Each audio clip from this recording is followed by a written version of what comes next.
Hey, what's up, y'all? It's Mike Holloway, winner of Survivor Worlds Apart, and you're about to listen to a podcast with two best friends that love to talk about the game that we all love, Survivor. So sit back, grab a Dr. Pepper, because I'm 155,000% sure you're about to love to listen to Dwayne and Dave. Take it away, guys.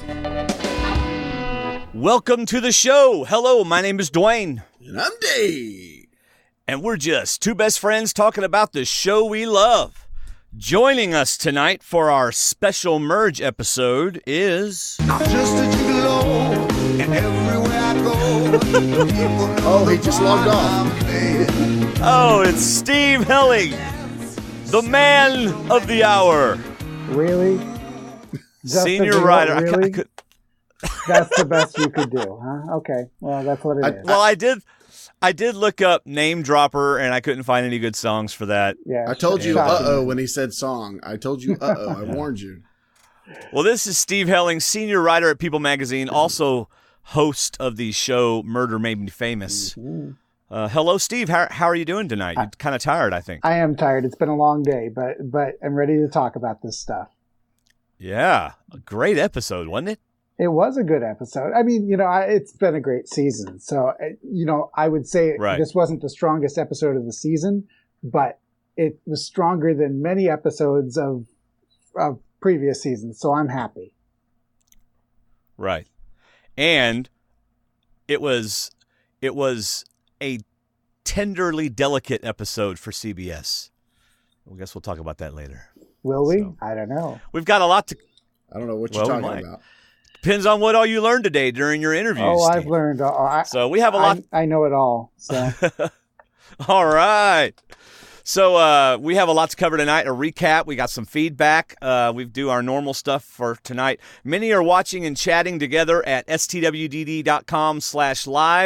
Enjoy yourselves. If you use hashtag STWDD on Twitter, I will see it and we will talk about it. So be sure to do that. I do want to say a big thank you. We're about to get started, but a big thank you to Wendy Zell, who left us a considerable donation through PayPal. Thank you very much, Wendy. Good stuff. Thank you very much. All right, let's get started. Steve, we'll start with you. Do you have any initial thoughts? You know our show. You know we do initial thoughts. Do you have any? Yeah, I mean, my initial thoughts were, what a big merge. Here we are with 13 people together. And, okay, people make a big deal about it, but 13 is bigger than 12. And I'm not trying to be Brad Culpepper here, but it really is because, I don't like the merges that have an even number of people. And then you look at 6 versus 6 and whatever. Right. It was an odd number, and then it was 3 tribes coming into one, and we don't normally have that. Normally there's I realized that they had switched into 2, for about 5 minutes, but really, for all intents and purposes, it was 3 tribes coming together. And I thought that made for some dynamic gameplay and then some predictable gameplay as well. Mm-hmm. How about you, David? Do you have an initial thought? See, I like his initial thoughts because his are conversation pieces as well. They aren't just one-line jokes or anything, reactions. I don't joke. I don't joke no, about don't. Survivor. So my actually second initial reaction was similar to Steve's in that I'm so glad that Cass made the jury. She's going to be wonderful for the jury. She's going to be wonderful for Ponderosa. She already is. But this is why we don't merge at 13. Good gracious. This is why fine dining restaurants don't have buffets, because they want you to try one thing and like it instead of 13 different things and not have a recognition of what you ate. Wait, so you didn't like the merge at 13?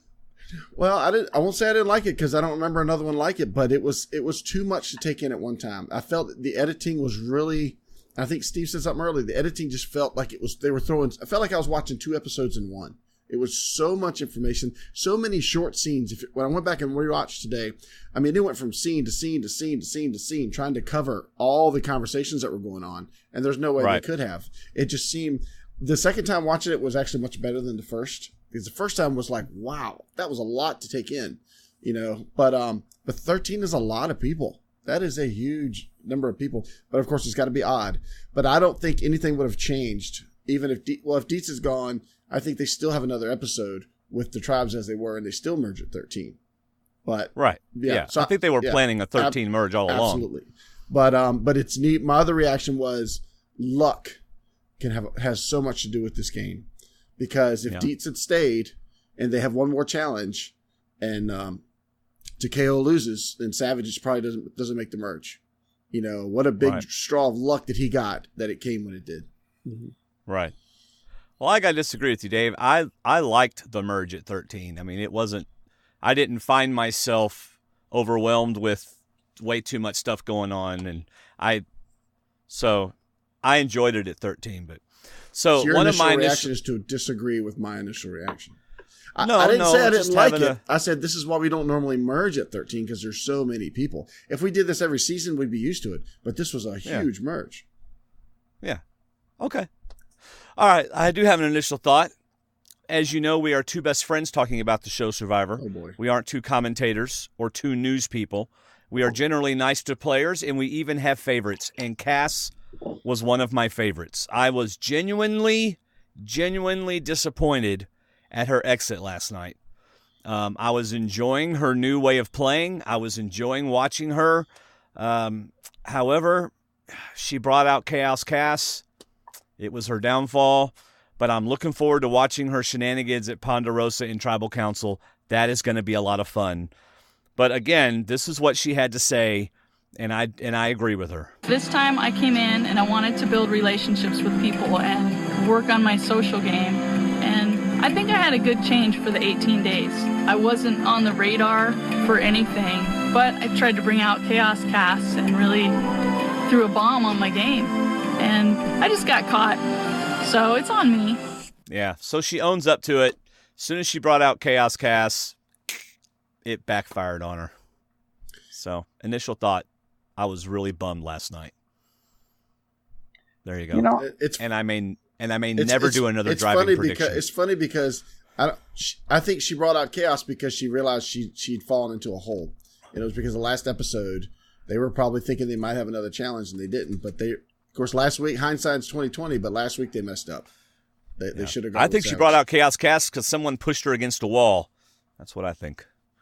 But I think all right. I think every contestant can tell you the time that the moment that they lost the game, and it's not the moment that their name is read. And I think going for Wu instead of Savage cost her. If Wu had been in the picture and Savage was gone, yeah, it would have been a totally different situation for her. Yeah. But she couldn't sway Abby, so again, that's on her there too. Yeah, well. She couldn't sway Abby for right. What? I mean, because Abby wanted Wu gone. Mm-hmm. Abby wouldn't have switched for Savage. So, and Abby, where are you? We haven't seen Abby in 2 episodes. Well, according to Sierra's tweet, they did Wu to make sure they locked in Abby. They could have done Savage, and she probably would have gone along. She wouldn't have much choice. It would have had the numbers. But at the same point, they were probably thinking longer term. Now, just to be clear, I enjoyed the episode. I enjoyed the merge. It was just a lot to take in. But I don't want anybody to think I didn't think it was a good merge. It was fun. It was really good. It was chaos. Besides Cass, it was chaos in itself. But my other initial thought was, I thought the end of this episode had a wonderful cliffhanger to it. And I know it's jumping all the way to the end, but Spencer says, I think playing is different things to different people. Every day of the game and tomorrow playing may look very different. And I wrote, for me, this could mean that everyone knows that they cannot win this game as someone's second fiddle. At some point, they will have to make a move and put it on their resume so they can garner votes. Nobody's going to win being somebody's second. You're going to have to earn to win this season. You're going to have to earn it. And I love Spencer's quote at the end there at Tribal Council. I thought it was a great setup for the rest of the season. Tomorrow could be completely different. Tomorrow's vote could be completely different. Just wait and see. That was awesome. Yeah.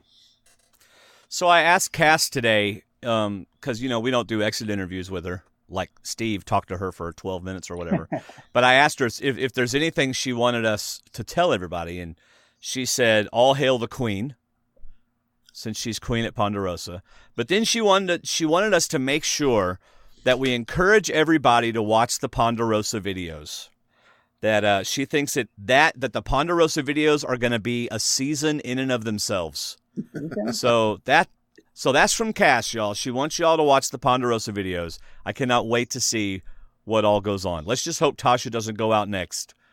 So there's some fun and loving at the Ponderosa and not beating each other over the head with sticks. So well, that's fun to all watch right, too. I mean, let's face it. Yeah, that's true.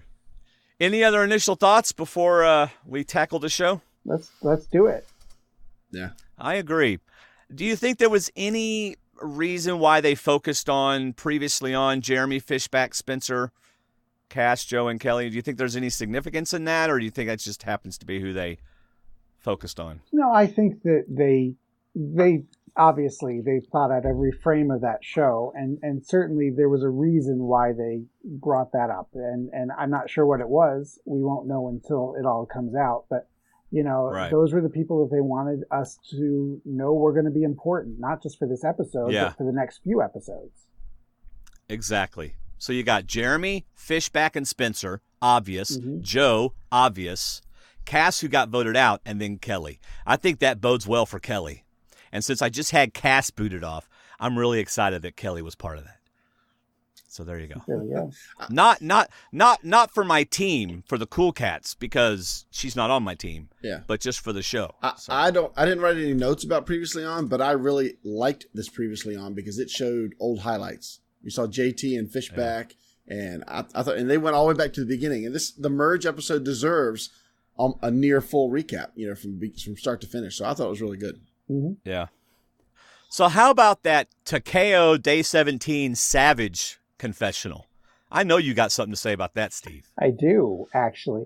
And let me tell you, I don't know Savage at all. I've talked to him a few times and everything, but I did feel like we were getting some real uncensored Andrew Savage there.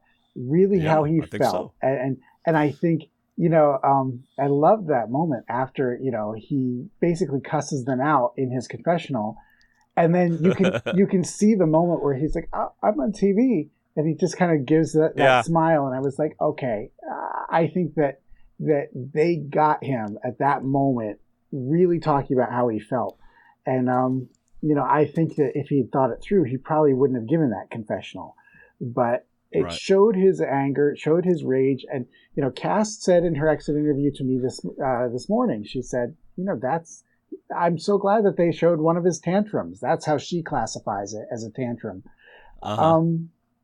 I can't say I disagree, but Savage is somebody who's used to having life the way that he wants it to be, and so that shows how hard Survivor is. These are these Type A personalities who get their way 90% of the time in life, but you can't get it your way all the time in Survivor. Right.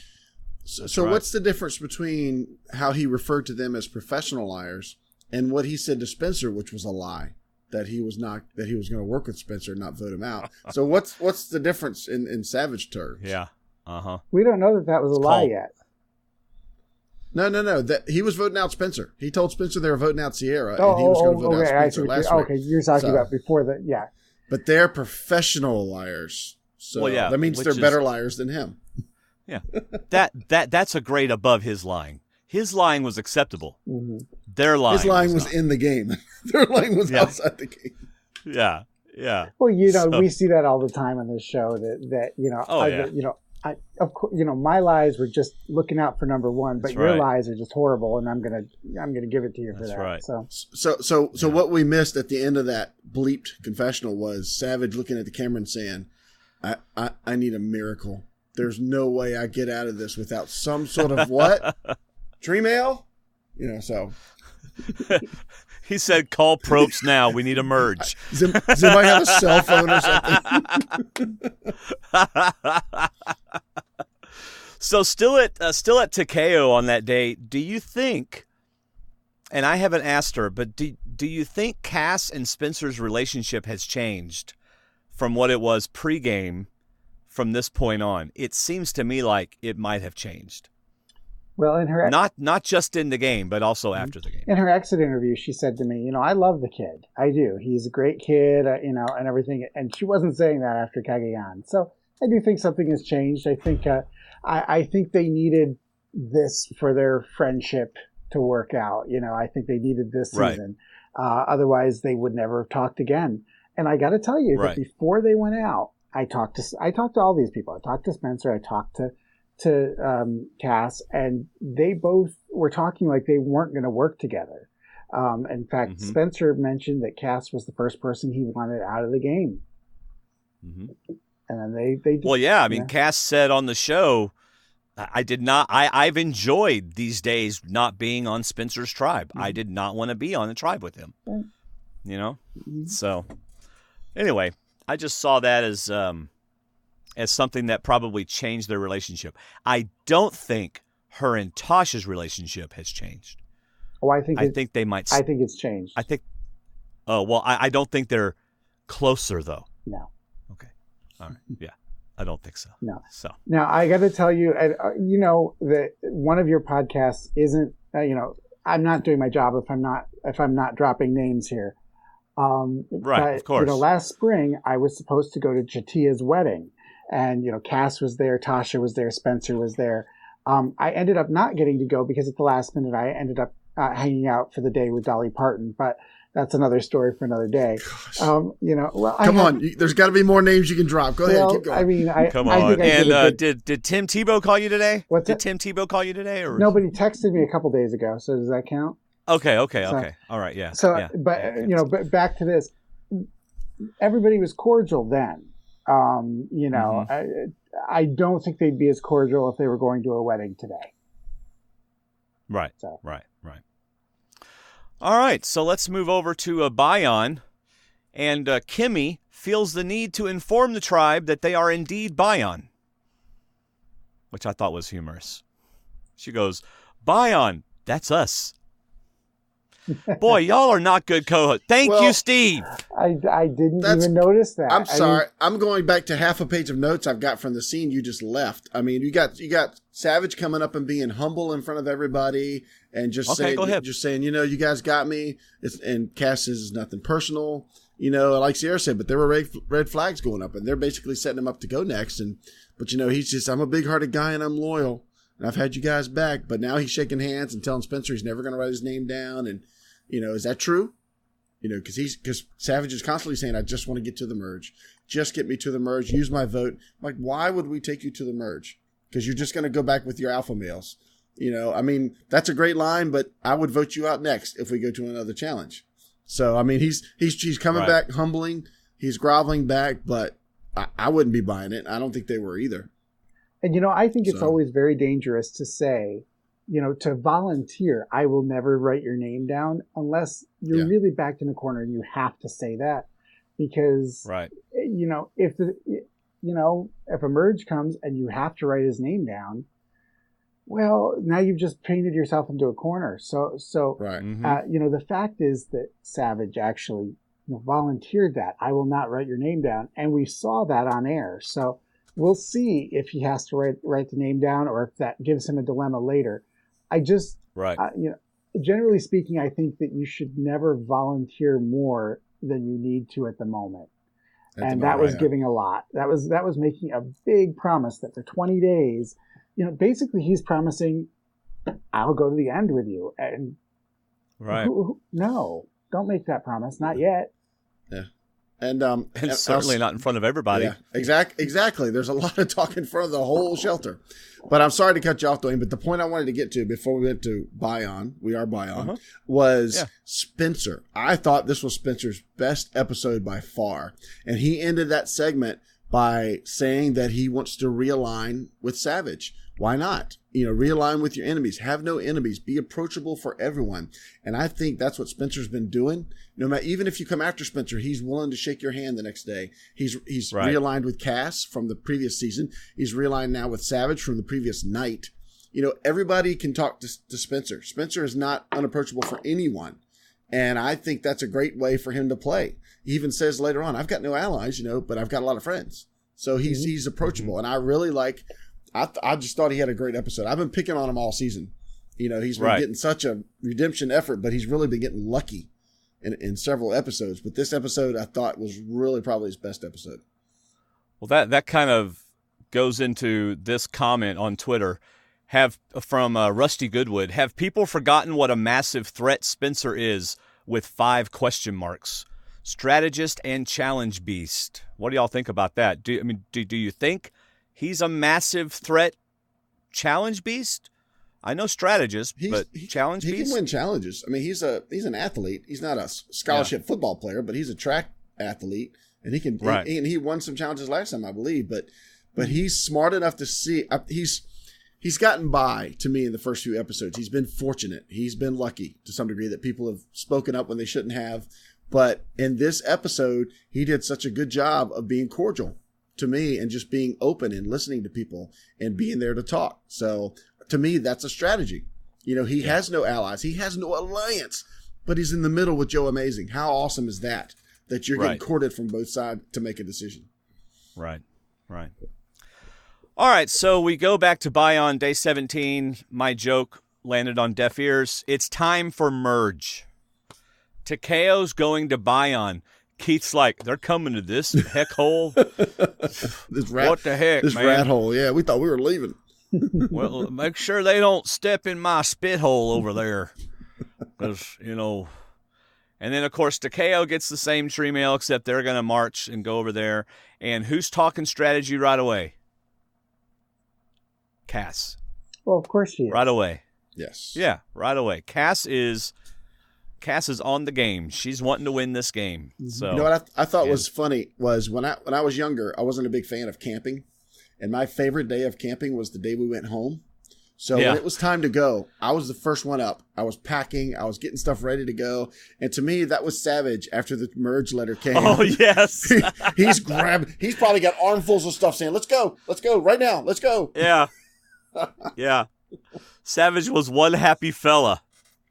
No, I've got to say, there was, and I would have loved just to screw with Savage a little bit, for them to all come in, and then suddenly in comes the Outcast tribe, and it's like, there they are. Oh, that would have been fun. There's PG and Woo and all these people who voted out. So let's you know. Obviously, and I hate the Outcast tribe twist, but it would have been worth it. So.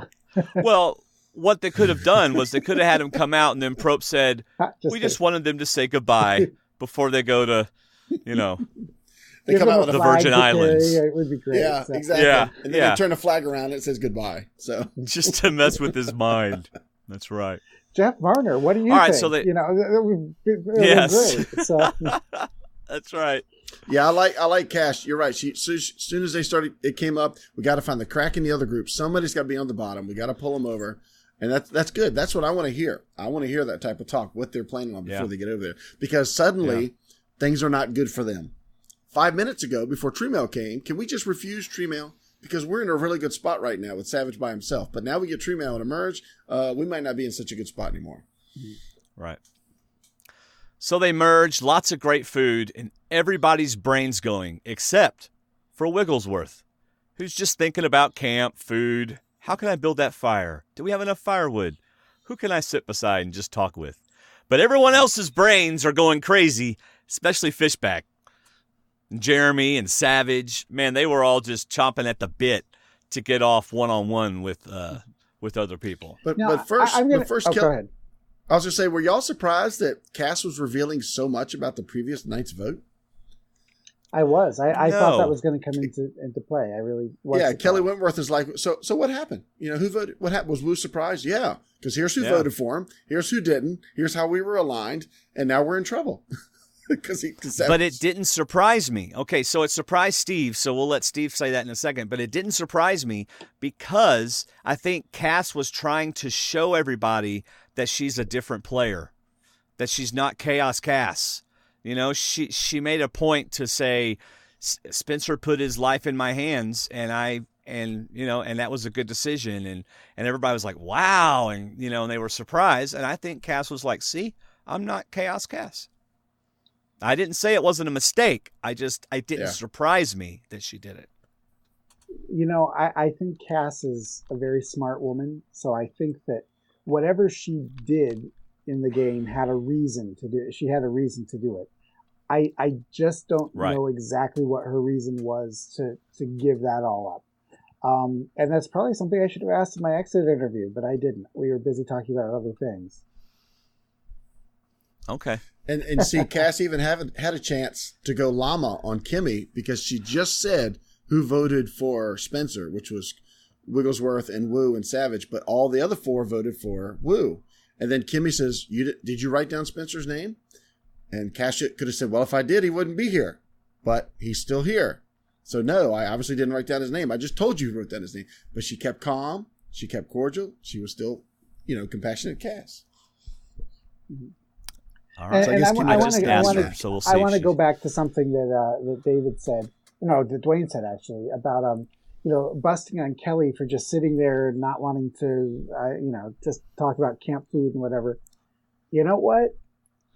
It's not my favorite gameplay to watch, if you want to call it gameplay or anything. But it doesn't look like Kelly Wigglesworth is going anywhere for the next few rounds. Nope. And I mean, nope. In a season where we're watching, and part of the problem with this season, and I say this, I think this is a fantastic season, but part of the problem is everybody is making these moves and everybody's trying to do stuff and they can't show it all.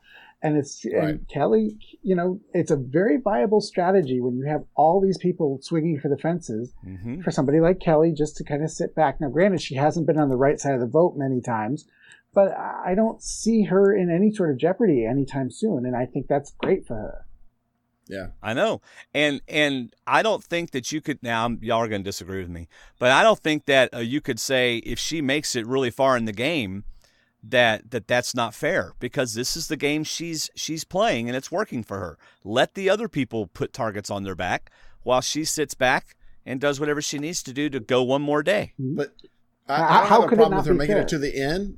Yeah, I don't have a problem with her making it to the end if this is the way she wants to get there. But if she wins, then I would have a problem with that. Why? What has she done? She earned it if she wins. No. What has she done? She didn't put a target on her back.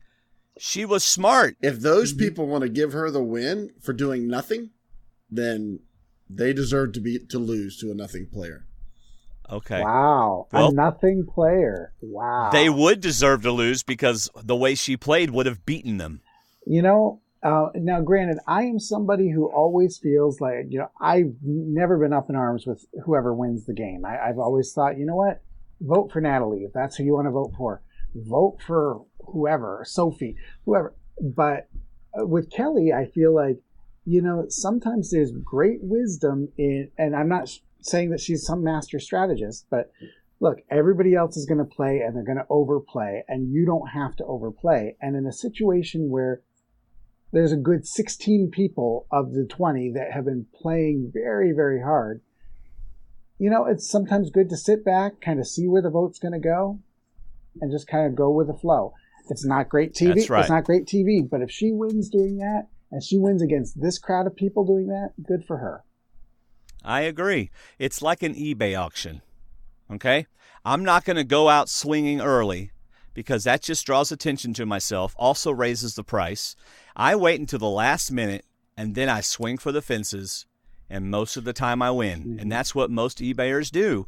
And you may not like it, but I win the auction. Right. All right, but you're changing what I said. I said if she does this strategy to the end, then what has she done to win? You're talking about she makes a big move at the end. Yes, if she pulls off a big move at Final Four, Final Five, then yes, she would have pulled the hood over all their eyes and would have made the move to win, and that's what it takes to win.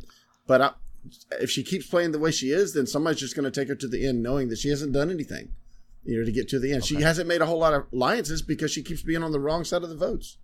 And you know what? Oh, no. The fact is that her name is Kelly Wigglesworth, and if she makes it to the end with this crowd of people, I could see them giving it to her because her name is Kelly Wigglesworth. I really could. Oh, yeah. And here's the thing. Here's the thing also. What if she, the strategy that she's doing now, which is kind of laying low, could take her to the final 8, 7, whatever, couple balance challenges, boom, she's in the finals. It could happen. Exactly. And and if it happens, I give her credit for making it to the end. And if all she did was stand on a balance beam to get herself to the end, good for her. Yeah, that means she beat Joe. Well, people are going to target Joe at some point. Before they target Kelly. So I think. Well, right. Yeah. Well, Joe gets Probst gave Joe a shirt. The biggest challenge beast in all of Survivor history, that he gets to wear on the show or something like that. So, all right. Well, that was fun messing with David a little bit. I don't understand how. I knew Dwayne thinks he won something right there, but I don't. No, I don't. Think, yes, you do, because you smirked the whole time that Steve was talking about Kelly getting to the end and winning. I was saying what I was saying. Yes, you were. I'm not in a competition with you, David. I'm just saying that You're missing my point, but go ahead. All right. Awkward moment. All right, this is like my childhood all over again. I know. I mean, I don't know why he's so defensive tonight, but I guess we'll just go on. So everyone is surprised about Cass and Spencer, and then all the talk begins. Savage and Jeremy talk. They need Joe. Cass and Kelly talk. Spencer and Joe are the wild cards. So it looks like Spencer and Joe are the wild cards. Y'all got anything to say about that before we go on? Now, one thing that we didn't get to see that did happen was that they really did work on Steven as well. And, I think that it would have been interesting to pull Steven over and and I asked Cass, did you explain to him that don't go with the alpha males again? You did that before. It didn't work for you. Come over with our group. And she said, well, I didn't want to point out the things that he did wrong and say, oh, you were stupid last time, which I get that. But, that might have been an argument right. that could have worked for him to say, hey, look, over on this side, there aren't alpha males. You have me and Abby and Sierra and Kelly. That could have worked on him. And Steven Steven is brilliant. And he is somebody who will consider things if it's in his best interest. And I don't think that they pushed it quite hard enough with him, but that's another side. Yeah. How about you, David? Anything about the Savage and Jeremy, Cass and Kelly? No, because I'm just trying to follow my notes. I thought I did them in order. I'm trying to keep up with the way you're talking. Well, just that they start counting numbers. They start talking about who this they is need. the merge. Right. I know. See, I got up higher that Cass, well, this is probably not where she does it, but this is what I was thinking, that Cass talks about how she started working with Spencer and how she made up with Spencer. And I'm thinking this is a lead in to why she's going to talk to Tasha. If she got things straight with Spencer and can work with him, then why not try it with Tasha? So I thought it was a good lead into that. I like Fishback said that you have to hit the ground running, especially at the merge. If you stand around, you're going to get missed. They divided up the numbers. I like how they did it for us. They pretty much laid it all out as to who thought they had whose spot was on who. And they even showed the camera shots of those people, which was really nice. Yes, of they them. did. Because Kelly was saying she had so many, and I'm like, which numbers do you have? And then they got face shots. I'm wondering, the one hesitation that Savage had was Fishback, and I wrote down that Savage hasn't been around Fishback for 11 days, whereas Jeremy has. And I wonder if Savage sees Fishback trying to take his spot beside Jeremy. Jeremy's number 2, or just that closest that he's got there. And to me, I wrote down this doesn't bode well for Fishback because Jeremy wants meat shields, and that's more Savage than it is Steven at this point. So I just found it odd that one line was thrown in there. What about Steven? Savage didn't have a problem with anybody else, just Steven. But he did say that Wigglesworth is in. He finds her loyal. So they've obviously had conversations, right. But she's in. She's a lock in their group. And I love how they talk about Keith was a lock for the other group. But they this is to me, and they said they had Spencer. Spencer's in because Cass saved him, yada yada. And to me, this is where they start to underestimate Spencer. Spencer is good. Yeah. He'll be loyal, but when the numbers move, he moves with the numbers. He's at a spot now where he's a free agent. And I wrote down, the first thing I wrote down after the commercial break, which is continuation of what we're seeing, is that Joe goes from merge target number 1 to swing vote target number 1. Everybody wants to sway Joe. Yeah. And that's what eventually was Cass's downfall, was Joe's decision, according to Kelly. Yeah.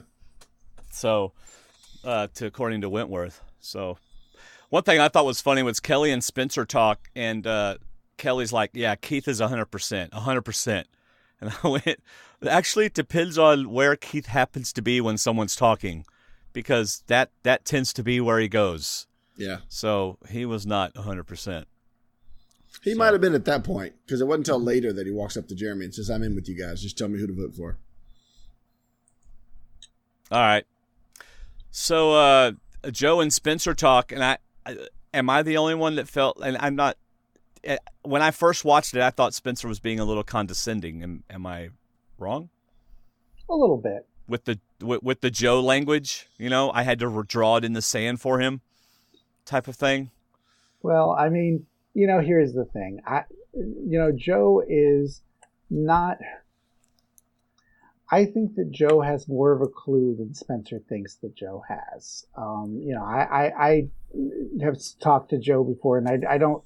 He doesn't seem, particularly dumb. I think, in fact, he seems like he's got it together. So, sometimes when you're dealing with somebody like Spencer, and I don't know that this is what Joe was doing, but sometimes it's not a bad move to kind of play like, oh, well, you're kind of you know what you're doing. Draw it in the sand for me, Spencer. Right. And if I would have loved to see a confessional where Joe's like, I knew what he was saying, but sure, let him draw it in the sand.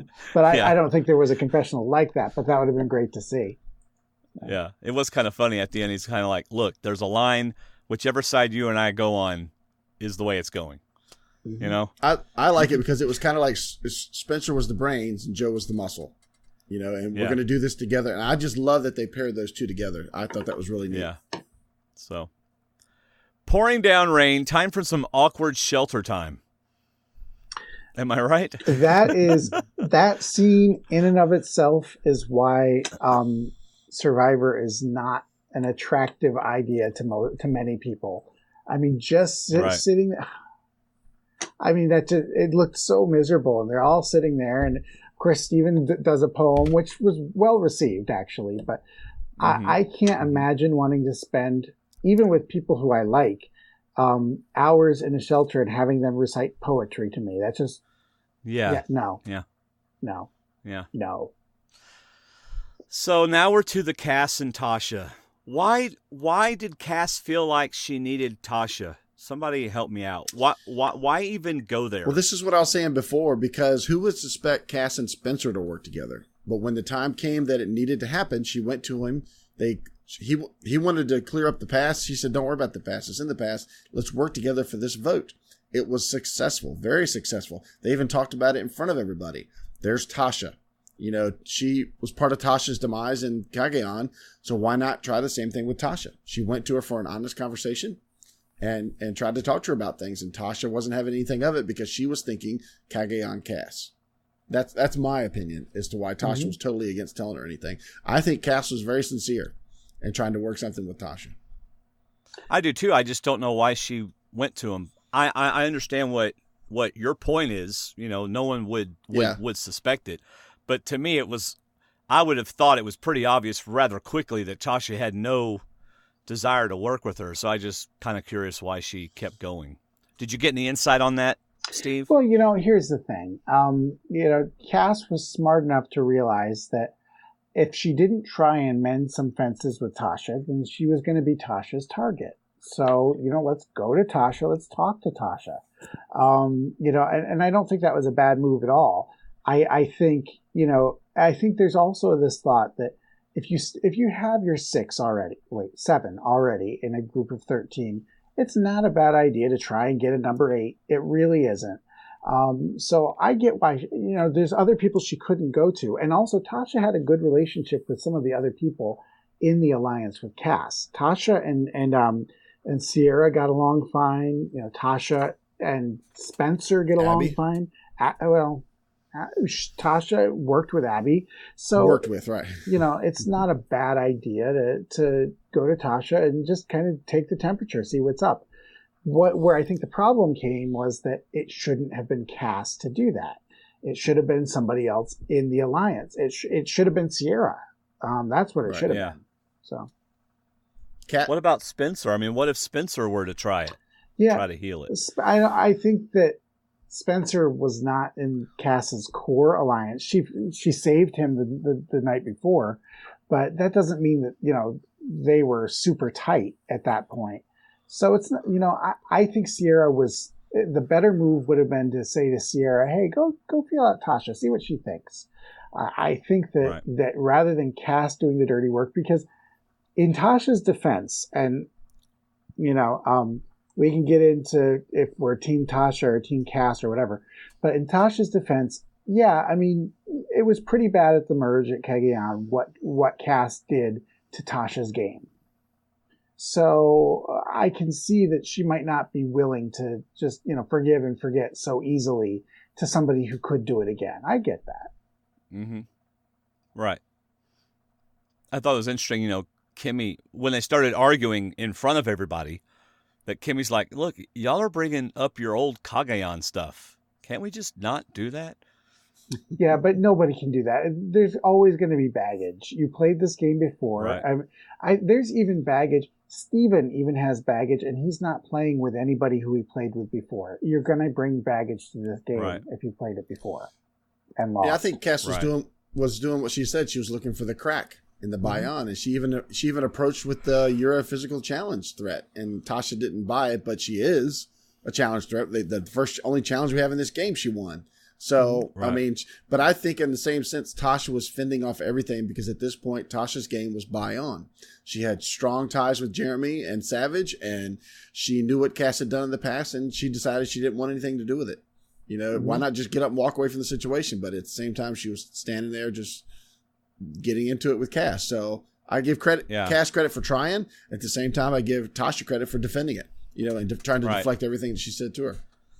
And of course, then we see Tasha going to her group and talking, and this is where Cass gets to be Chaos Cass, and she walks in and does an Abby, and makes everybody uncomfortable, and starts confronting Tasha in front of the entire group, which makes everybody uncomfortable. I don't think that was good for Cass's game. I don't think it accomplished much. It was her going back to Chaos Cass, which, as she said, was her downfall. Mm-hmm.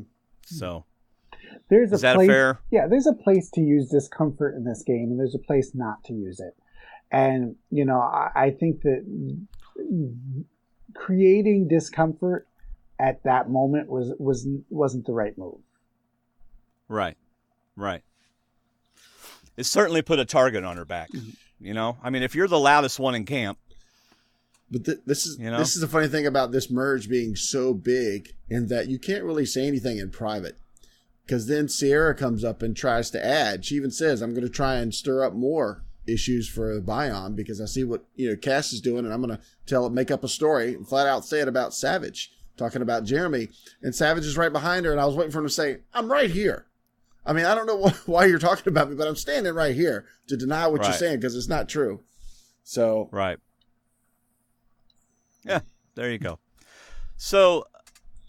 All right, so are we ready to go on to the next day? Sure. To Orkun. Is it Orkun or Orkun or Orkun? I'm not even going to attempt. I have no idea. Apparently it means thank you. Yeah. And it's their way of saying thank you to all of us and to Cambodia. By giving us a word that Survivor. Where did you find that out? Where did you hear that? It was on a scene at the end of one of Dalton Ross's articles, and it was somebody Joe explaining how they came up with their tribe name. So it was a thank you to the fans? It was a thank you to everybody. Oh, that's the corniest thing I've ever heard. Yeah, Kimmy came up with it, I think. But Joe loved it. Joe embraced it. You know what? Joe, eventually they all embraced it. This is why we cannot have nice things, because people are naming their merged tribes things like America and thank you. Just you know what? Now the producers just need to come up with a new tribe name. That's yes. I'm sorry. Yes. That's just corny. Keith's sitting there and goes, "We're not going to do that old, combining tribe names, are we? I don't want to do that." And they didn't. So anyway. All right, Cass is ready to rumble. This is where Cass draws the line in the sand. Cass tries again the next day. And this is whenever Sierra stepped in. All this stuff happened on the next day, day 19. So, did you learn anything in your interview that you want to share, or you want to save it for people.com? No, I'll say, we can talk about it. Is there a specific thing you want to know? I wasn't at your interview, so you'd have to tell us if there's some cool stuff you want to tell us. Was there more that we didn't see? Well, yes, there was more that we didn't see. And a lot of that is not going to end up being used anywhere right now, out of respect for some people involved. But all I can say and all I'm going to say is that things between Tasha and Cass became very, very ugly, way uglier than we saw. And, I kind of knew about this beforehand, and that's what made this part of it seem a little bit disjointed, because they edited out quite a bit of just ugliness, and frankly, it's not my job to take sides, on who did what or who should have whatever. But, let's just say that it was an unfortunate situation that, CBS chose not to air. Right. Do you think, because I know that a lot of the survivors were anxiously awaiting this episode. Yes, they were. Because they wanted to see what was going to happen. Yeah. Do you think that CBS is going to keep this under the wraps, or do you think it's going to get out? Oh, it's going to get out at some point, but I don't know how it's going to get out. But yeah, Okay. I mean, I think, if it wasn't in the episode, I don't think it's going to come up at the finale, if that's what you're it's asking. not going to come up in the finale. No, I don't think somebody's that. eventually But gonna I'm just, say CBS you know, wouldn't have anything to do with it. Yeah. but I'm just, is there somebody out there going to go ahead and just break it out on a Twitter? Probably, but we all CBS know what won't do happened. anything. Mm-hmm. Okay, I know CBS isn't going to do anything. I'm asking if, I know Steve is being respectful of the people involved and not doing anything on people.com and on People Magazine. What I'm wondering is everybody going to be that way? Or do you think it's going to get out and then it's going to become an issue on Twitter, and there's going to be Twitter wars and all kinds of junk? I hope not, because, I do too.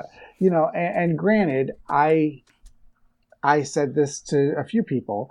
I'm disappointed that it wasn't shown. I think that in this case, it probably should have been. But, I think that there were so many other things going on that the network decided, or, the producers decided not to go through it. And, obviously now it's like we're talking in code, and, everybody who's listening, sorry. Yeah, we can move on. But, it's CBS has done this kind of stuff before. I don't remember what the guy's name was that actually offered someone part of his winnings. Yeah. And stuff like that, and Probst stops the whole tribal council, and they didn't show any of that kind of stuff. So this isn't abnormal. He did not stop the tribal council this time. He kept it going, which at the time I think they thought maybe this would be a plot point, and then they changed their mind. Yeah. Anyhow, all that to say that, and to bring it back to what we did see, there was no chance by the time we got near the end of Cass and Tasha ever working together on anything. Right. All right, so let's get to the immunity challenge. Y'all ready for that?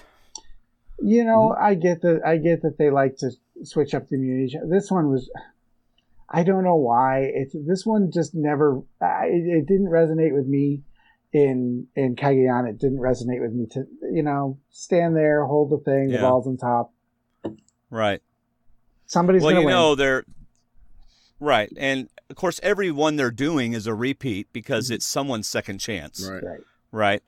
This should not have been a repeat. I would rather them have just stood in one spot, have two sticks in the ground. They have to stand on the sticks, hold the pole in one position with one ball, and let it go for hours. I would just assume they do that, make it an endurance challenge instead of a balance on the up and down pole that Joe excels in. You know what? Yeah, frankly, Joe's the only one who. Go ahead. Bring back the Australia one where everybody stands on a pole for however many hours and it gets dark and it's fine. I'm good with that. Somehow this one, I like the ones that really take will to it takes will and force of mind to do well in. Mm-hmm. This one, you know what? There's just some people, they're never going to be able to balance those things. They're just not. I like those as well, where it takes will not to accept the food that Probst brings out. Yeah. I mean, this might have been too early for one of those, but I love when he tempts them with food and it goes on for hours. That's an individual challenge. I didn't care for this one either. So both of you aren't big fans of the we have to balance something versus everybody's a fair, whoever can endure the longest. Right? Is that kind of what you're saying? Because I don't know The why. only thing difference in, I mean, There's something about this one that just to me seems like, oh, well, we don't have a challenge. Let's just pull this one out. We can do this one. This is an easy one. okay. I mean, that's kind of what I feel about it. And maybe that's unfair. And there are probably people who watched it and loved it. I just, it just falls flat to me. It jumped. It went from difficulty level 1 to difficulty level 5 to difficulty level 10 to difficulty level 20. Yeah. I would rather it work itself all the way to the levels, even if it means not moving whatsoever. I don't. All right. I just found it like we got to do this in an hour. The monsoon's coming, so here's what we're going to do. That's what it felt like to me. With one more thing, with such a big merge, I think it would have been fantastic to watch 13 people who don't know where they stand to stand up on these poles in the middle of the water. I don't know if they're doing water stuff, but to stand there and people who feel safe get down and eat donuts. And we could see another Jeff Varner thing if somebody felt safe and got down and ate peanut butter and because even the most safe player that gets down makes an impression on somebody that says, oh, they really think they're that safe. I love that. I love temptation in these challenges. Okay, so both of you have sufficiently tore this thing to shreds. Like it never happened. I enjoyed it, so I'll be the one odd out, and that's fine. I enjoyed it. I don't think every single challenge has to be an endurance challenge. I mean, the next one might be them all standing on poles, and y'all will love it. But I enjoyed this one, and I'll enjoy the one where they all stand on poles. Okay, not to beat a dead horse, but just one last point. This is the first individual immunity challenge, and this was a joke of a challenge to put on the first individual immunity challenge. I'd rather see an I think that's certainly a fair argument because, I mean, Fishback didn't have a chance. Really? Thank you. No, he didn't.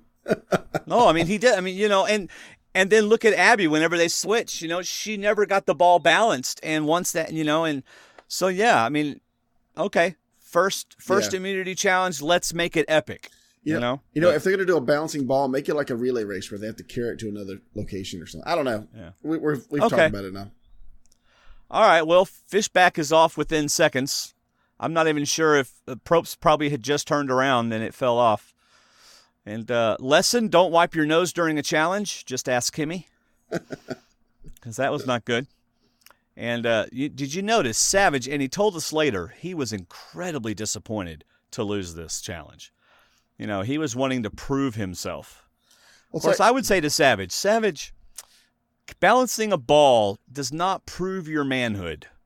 If this was something like brute force, then you might be. I think Joe had a good point earlier when he said Savage is playing with his heart on his sleeve. Mm-hmm. And he's already saying that people lie more professionally than others, and you can't play it with your own personal way. You got to play cagey. You got to play sly. Yeah. And I respect the fact that he wants to show these young guys that he can play with them. I mean, is that what this alliance is doing to him? That, this alpha male alliance is making him feel less alpha. So maybe he's going to flip. Maybe he's going to do something since he can't compete with him, vote him out. I don't know. Yeah. And this is where Probst says about Joe, one of the most fierce competitors in the game. Shut up, Probst. I mean, seriously, it's like what is with the knuckles? Really? Joe got a knuckles from Probst after the challenge. He did? Yes, they got a fist bump. Well, Joe instigated Joe started it, it though. Yeah, I mean, still, you know Probst, what? It's not like Joe. It's not like Probst patted him on the butt and said, "Let me ask y'all a question about this." This goes back a little bit. Should Probst not have said anything to Abby when she turned to walk away from the ring toss when the other one fell? I saw it online, and I said, that's a good question. Probst got involved in the challenge by telling Abby she was still in it when she turned around and walked away. Should he have said anything? I think it's cute that people online think that there's any purity with these challenges. I mean, we all know. You said that with such a straight face. I think it's cute, he says. Because Jeff does it all the time. He's like, who was it? Katie back in Philippines. He's like, oh, Katie's stinking up the joint. It's like, Jeff, just stop. and I think the reason why I love certain players, the reason why I love people like Jonathan Penner and Courtney Yates is because they would be like, "Oh, stop it, Jeff, shut up." Right. When he's like, the fiercest competitor. If I were Joe, you don't want to hear Jeff saying anything about you, good or bad. No. You just don't. No. I want Jeff to forget that I'm out there. Just forget it. So, like Wigglesworth. Yes. That's a pretty good strategy. But we won't go back on that. Horrible. What? So did Joe make a bad move in his strategy by winning? I mean, I don't think he has a chance because I think it's like with Fishback. Everybody knows Fishback's baggage. Everybody knows that Joe is a challenge beast. So whether he wins or not, his safe bet is to win, to stay in the game. But at the same time, if he doesn't win, they're still going to know he can win challenges and vote him out. I think he's going to run the table, man. He's just going to win every single one of them. You want to bet? Yeah. Not with this $100 group. points right now. Not with this group. Not with Tasha. Well, you keep talking Tasha. Tasha was good at certain things. But, if they get into physical type of challenges, that wasn't Tasha's thing. Tasha's thing was, Tasha did a memory challenge. She did this balance challenge. She did the thing. Did she win the one with the block on her head? Or was that? I'm that just echoing Cass's statement. I'm just echoing what Cass said. She's so not she does well. She's certainly no slouch. She does better than any of the three of us would do. But, I don't know that. I don't think that Tasha has to worry that people are going to say she's a challenge beast. But I like that. But Tasha said, like, everybody in here is a challenge beast. I like that. Because she's right. Everybody finds a way to win at some point. Mm-hmm. All right, Joe wins. Gets it's an okay necklace. Oh, I think it's a great necklace. I think it's the best necklace they've ever had. I really do. I prefer the more... I prefer the one I may or may not have tried on better because it has all the rustic stuff on it. Yeah, I prefer those. So, but anyway. But it's like Joe said, this is an awesome necklace. Can you not explain the one? No, I'm not going to do that. No. Are you? I don't mind it. I don't mind it. And I'll blow up his spot right now. Mike Holloway has his. And it's hanging up in his house, and I've seen it. And I've worn it. And you've worn it. And see, that's what this is. Let's not sugarcoat it. You've worn Mike Holloway's necklace. That makes us a horrible podcast. Why? It's the truth. Oh, it's some of the things people write. All right, let's see. Yeah, back do camp. you know where that idol's been? That necklace has been on an island. Yeah. And you wore it. I'm gonna get a text tomorrow, Dwayne. I asked you not to say anything. You didn't. Oh, I I'm said so it. dead. He posted a picture. That is just shut up. I mean, he never asked me not to say anything. So there you go. Back at camp, Cass is doing the whole talk to someone loud enough for others to hear. Cass talking to Abby. I have never told a lie in this whole entire game. Mm-hmm. Yeah, that was interesting. You know what? Yeah. Is that true? I don't know. I mean, we've never I did think to myself, I thought back to Cagayan, I thought, she really didn't lie very much. She really didn't. Well, other than telling Savage she would vote Spencer, but that was her intention until they changed their mind. So, then it's not a lie. Right, that's what I'm saying. That was her intent. She was with it until Sierra decided she didn't like it. So a lie is an intentional deceit. Not I told you something and it was wrong. So were you waiting for Tasha to call her out since she was sitting right there listening to Oh, him? I was expecting Tasha to go, "Really? I'm right here." And then waiting for Abby to go, "What's that like?" Yeah. All right, Savage is going for Sierra. Wait, Wigglesworth is talking votes and strategy at the water well. Did y'all see that? Yes, but it was not a confessional. She still only gets 1 point for the entire episode unless she cleaned her teeth. All right. Okay. Yeah, she is by far the least point getter. She's barely ahead of Vetus. Yeah. Oh, man. All right. I know you're getting tired, Steve. I'm good. We're going to speed this up. Time to split the vote. Everybody but, and of course, everybody but Sierra, Abby, Kelly, and Cass. And Kelly is on the outs here. You know, she's not in that big group down there talking. So Kelly has to do some working to make sure she stays in the group, and that's why you get the extra vote, because Kelly made sure she stayed in the majority. You know, at some point, when we're talking about a group of, okay, let me think here. We're talking about a group of 9 people. Unless they're going to vote you out that time, it's not as big of a deal. I would be less worried about, okay, I'm not in this group of 9, than I'm not in this group of 4 over here. Because I kind of feel like the 9 people are just kind of together right now. It's not going to be a 9-person alliance that pagongs 4 people. That's just not going to, I don't see that being the issue. So in some ways, having this loose group of 9 isn't as scary as a tight group of 4 or 5. Right. Okay. I like how the edit, I thought this was one part where I thought the edit was really good, and that they showed the danger of a split vote. Because if Spencer had swung and they'd gotten rid of Tasha, he could have easily gotten Joe to come over next time, and maybe Keith, and they would be able to take out the rest of that group.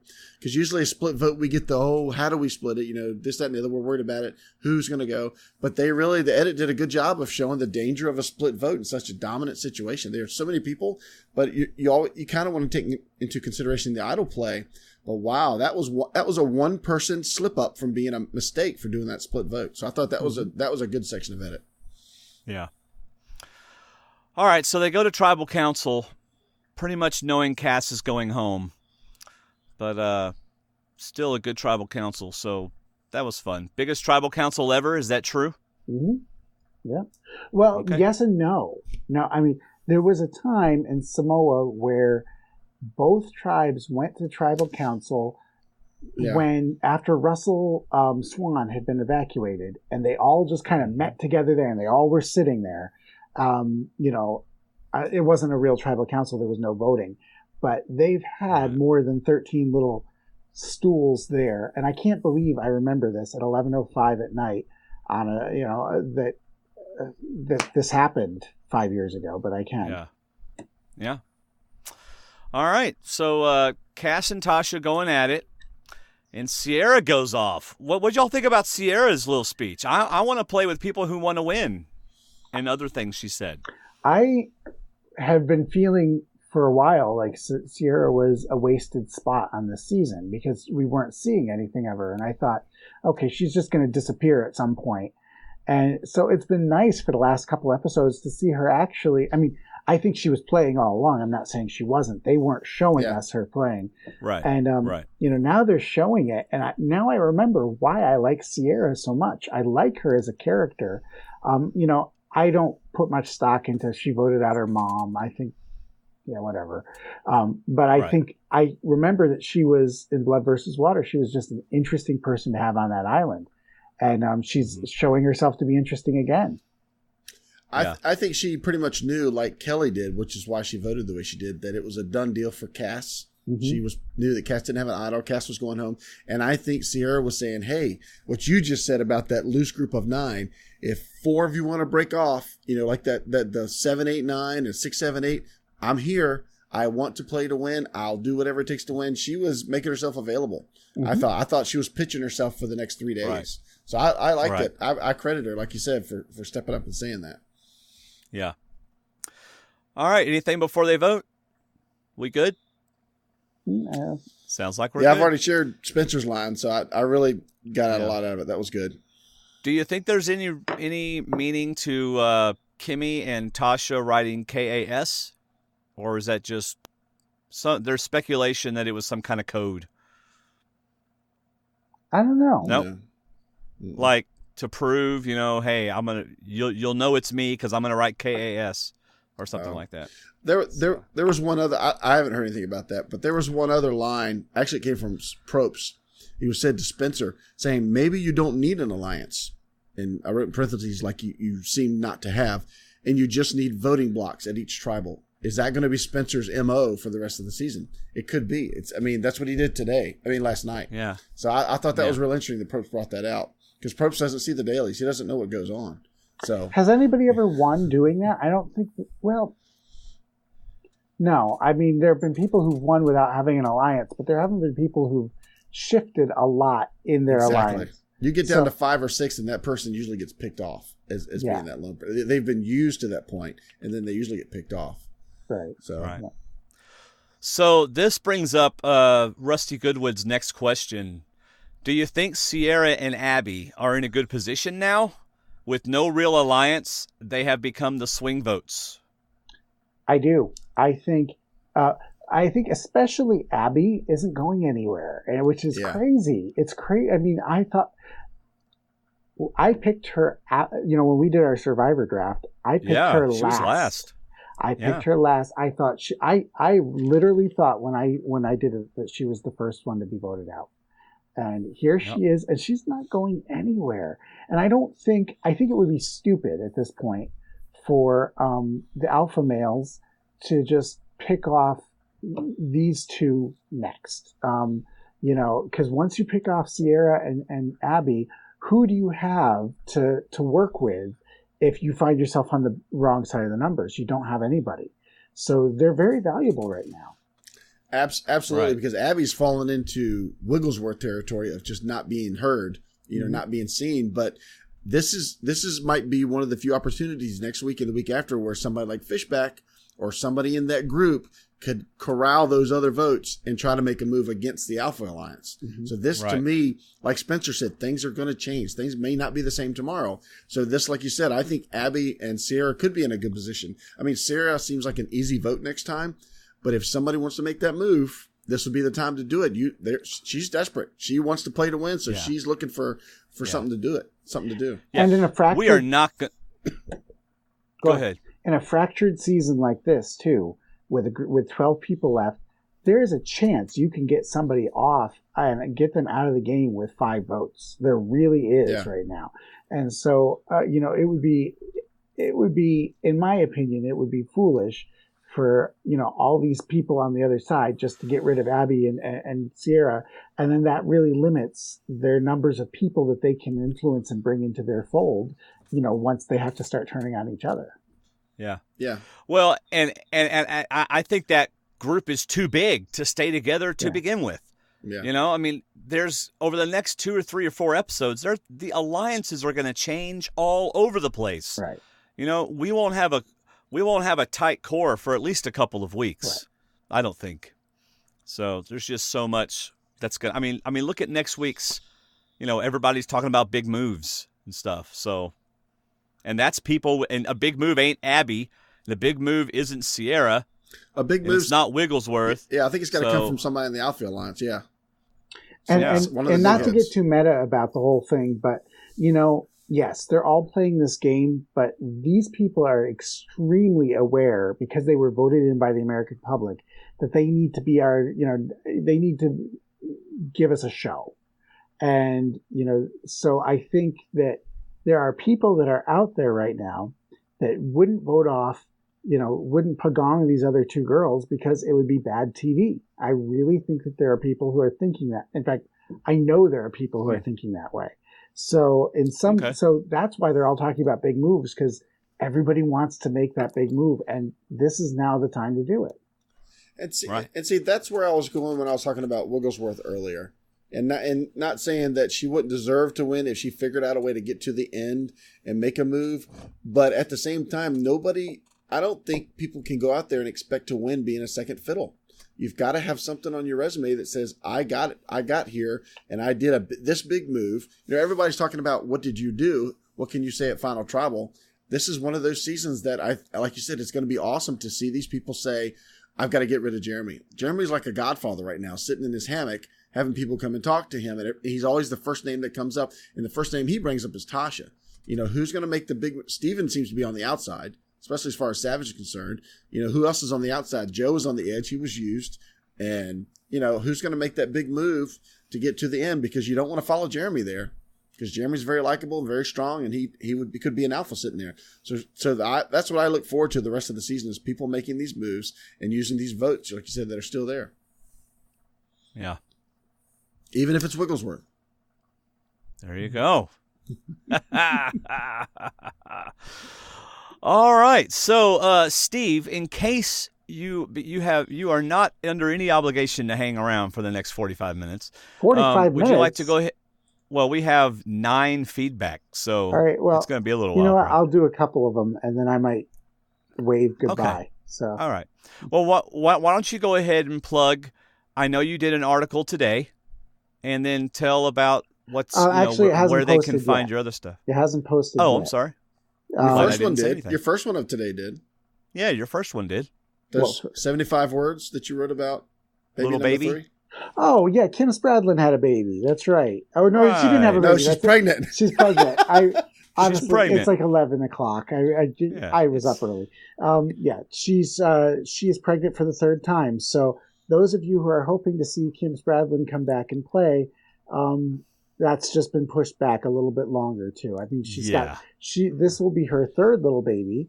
So wow, Kim that'd be tough. Kim is going to be a mom she's going to be a mom forever. But, I think it's funny that only in the Survivor community can I post a story that's like, Kim Spradlin is pregnant again. And people are like, oh, that's too bad. I wanted to see her play again. I'm like, well, yeah, really. I'm sure she's fine. Yeah. That's like Halloween night. I was in the hospital. I had some chest pains and everything, and I was in the hospital. And so Connie, since we couldn't do trick-or-treating for everybody, Connie brought all the trick-or-treat stuff up to the hospital. And she gave it to the nurses. And she said, I want you to give this out to all the kids that are in the hospital, right? So the nurses come back, and they only gave away like 5 or 6 things. And they go, we didn't have very many kids in the hospital. She goes, oh, well, that's disappointing. And I said, what? You want more kids to be in the hospital? She goes, no, that's not what I meant. So it's kind of the same type of deal. Yeah, it was quite funny. It was quite funny. But anyway. All right, so we have several feedback tonight. And, and just before we go, Steve's got his interview with Cass coming out tomorrow, tomorrow. Probably today. So on Friday it will come out. Mm-hmm. Do you think yours has that something different that others don't have, which is why people need to read it? Well, first of all, it's written by me. Exactly. No, I mean, the bottom line is that I do handle Survivor a little differently than some of the others. The other, exit interviews, and the fact that, a lot of these people are people who I know, people who I hang out with. These are, I work with Steven, for goodness sake. So, you guys know the things that I tell you guys off the record. Believe me, I know a lot about what goes on behind the scenes of this show that people don't know is going on. And sometimes I can explain it and put it in my stories. Sometimes I can't, but you'll never know it if you don't read it. So that's right. Obviously you can follow me on Twitter at Steve Helling, or you can, go to people.com. You can search my name. You can search Survivor, and you'll see that our coverage is different than a lot of the other coverage that is out there. Also, you never know which survivors are going to have babies, get married, whatever. And that's also in my coverage that I do quite a bit. So I keep up with a lot of these people's personal lives as well. Yeah. All right. Thank you, Steve. Oh, and by the way, one of these days, someday I'm going to write a story about all of the hookups at Ponderosa. I'm just telling you, someday that'll be a large story. Someday that story is going to be written. I promise you that, my friend. Wow. If the tent is rocking, don't come knocking. Exactly. Well, I mean, it happens every season, so. Oh, that's crazy. That's crazy. All right, first we have Werner from South Africa. He goes, how's it, legends? Jeez, what an episode. I really enjoyed this episode. What a big season. Every name being mentioned is a big one. Every voting option cuts away one big player or another. Few thoughts. As this episode started, I thought goodbye Savage because he was getting a lot of screen time. Man, he was worked up. Wentworth so dropped that ball on purpose in the challenge. Ooh, you think? I don't know about that. I checked it out about 10 times. She wants to stay away from the threat status. Not a bad move. She's been in the minority more than once and got away by not being mentioned. I'm a bit worried about Wentworth's ability to get in the majority. Feel free to text Kelly and ask her if she dropped the ball on purpose. During the episode, I thought if I was Spence and Joe, I would definitely side with the alpha male Bion group. Not those chaotic ladies. Those girls, especially Cass and Sierra, is such an unpredictable force. There is just no way that you can sleep well when you have to rely on Chaos Cass or Insecure Sierra. Goodness, I haven't even mentioned Abby. Good move, Spence and Joe. Guys, I hope you unpack the votes. What's up with the Savage vote? Why? Oh, Sierra did that because she knew Cass was good. Okay, go ahead. No, I'd rather you say it. I knew it too, but... Oh, well, I hope I'm right. Yeah. Yeah, really.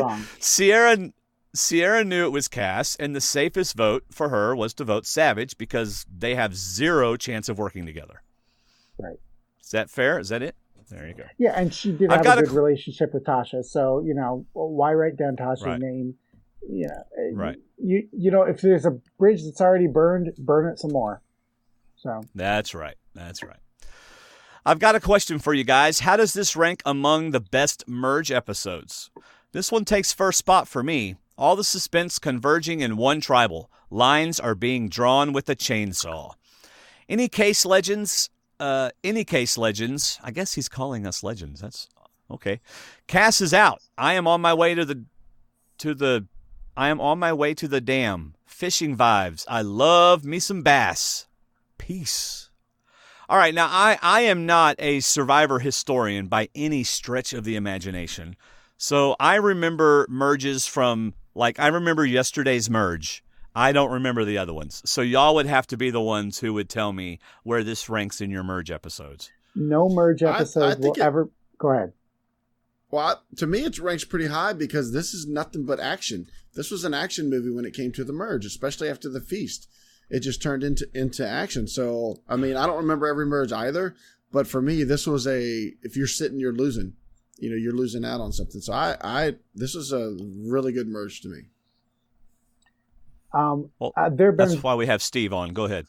There have been 3 other merges that cross my mind as being better than this one. I'm sure there's others, but you cannot beat the very first merge that we ever had when Gretchen was voted out and Survivor became what it became because Gretchen was voted out. You can't discount that one. The merge in Pearl Islands when Lil and Burton were back and Savage went home. That was a fantastic one. And then Cagayan when Sarah went home and Chaos Cass emerged. That is, in my opinion, was one of the most perfect hours of reality television I've ever seen.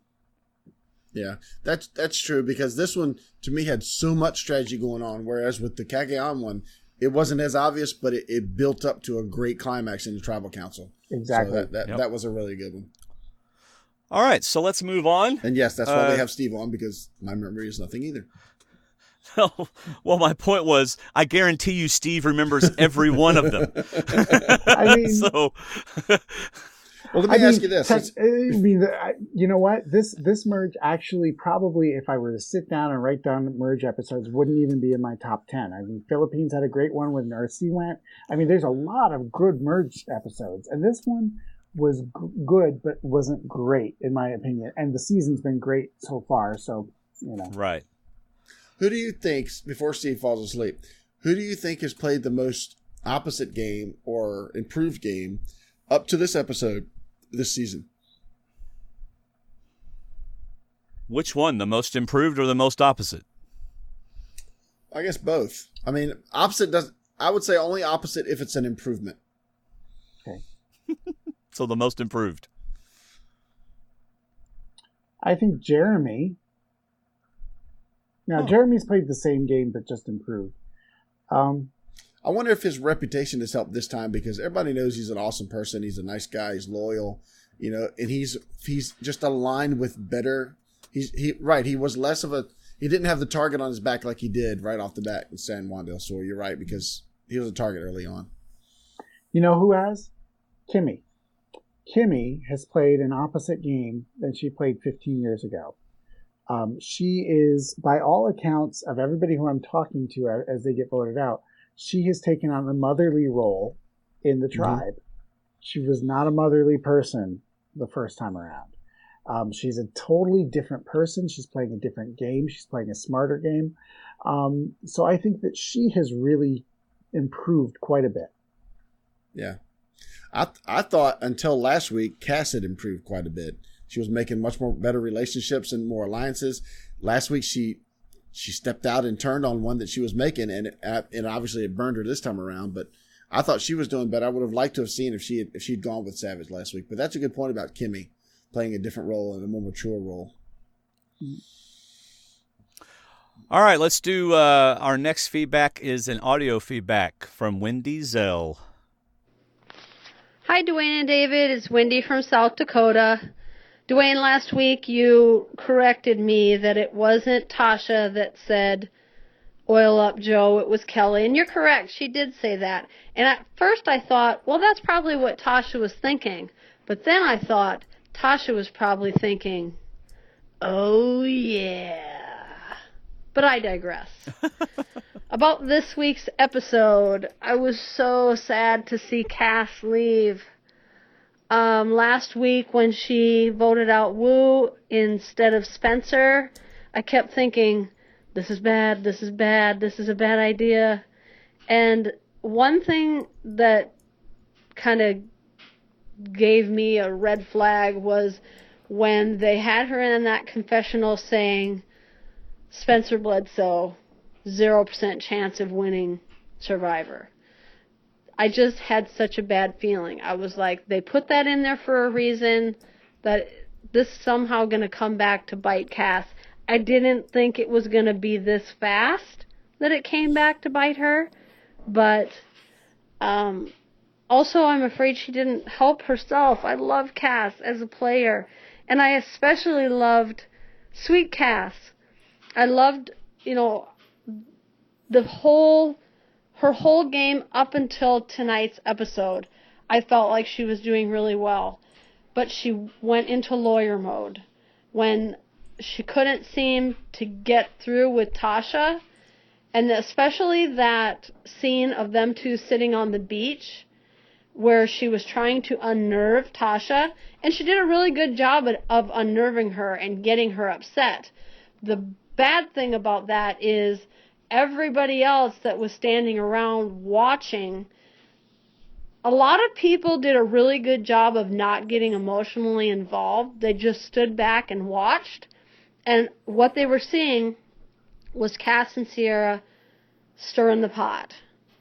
And this particular tribe doesn't seem to want that. I mean, they're just all about being chill, okay? Which it's bad that for Cass and Sierra that they feel that way.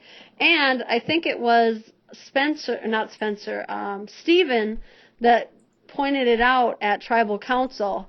He was saying, this is so unusual. We've hit the merge, and the three people that are being considered to leave are, Sierra, who is a weaker player, Cass, who in challenge-wise is a weaker player, and Tasha, who is not necessarily a weaker player, but up against people like Joe, Savage, Jeremy. I mean, that's some stiff competition. So to have those three be the choices rather than the alpha males, it just shows you that they're playing this season by a whole different playbook. Makes it really hard to predict, but it also makes it really interesting to watch. I'm sad that Cass left, but it was still a really good episode, and I'm still really enjoying the season. Thanks for all you guys do. Everybody take care. Bye.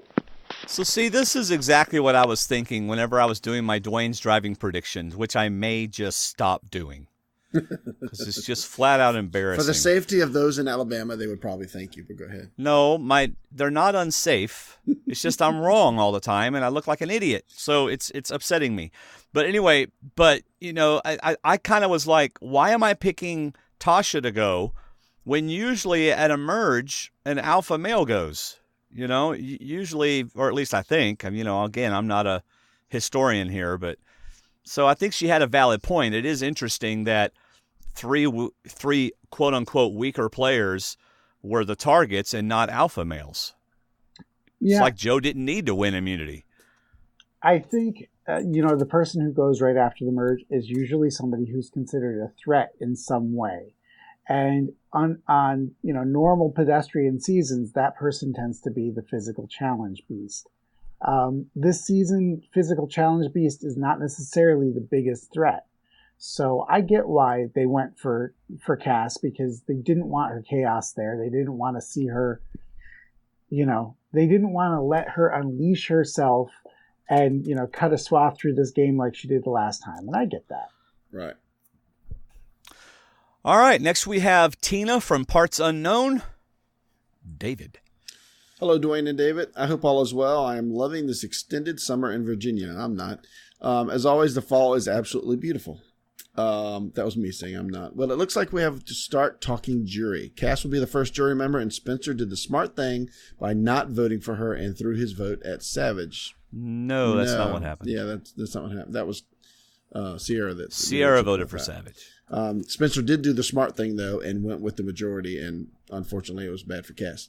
I love the tough fight between Tasha and Cass. Two tough, intelligent women playing the game hard. You go, ladies. Since Cass is gone, I think we have two tough Survivor-worthy ladies left, Wentworth and Tasha. I do hope we have a woman as a winner this year, and I do think there is a slight bias against women in Survivor. Keith made his famous catfight sign when Tasha and Cass were fighting at Tribal. Why is there not a sign when two men get into a fight? Good question. I've been thinking. There is. It's called UFC. No, there is. Wait a second. Hold up here.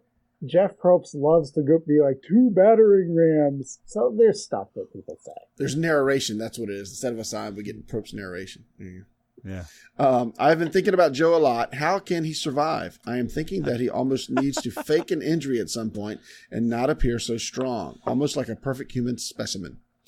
Tyson Apostle had a real injury on his season, and that may have helped him get to the end. Jeremy is doing a good job socially and physically. He is not appearing too strong and smart about keeping Joe around.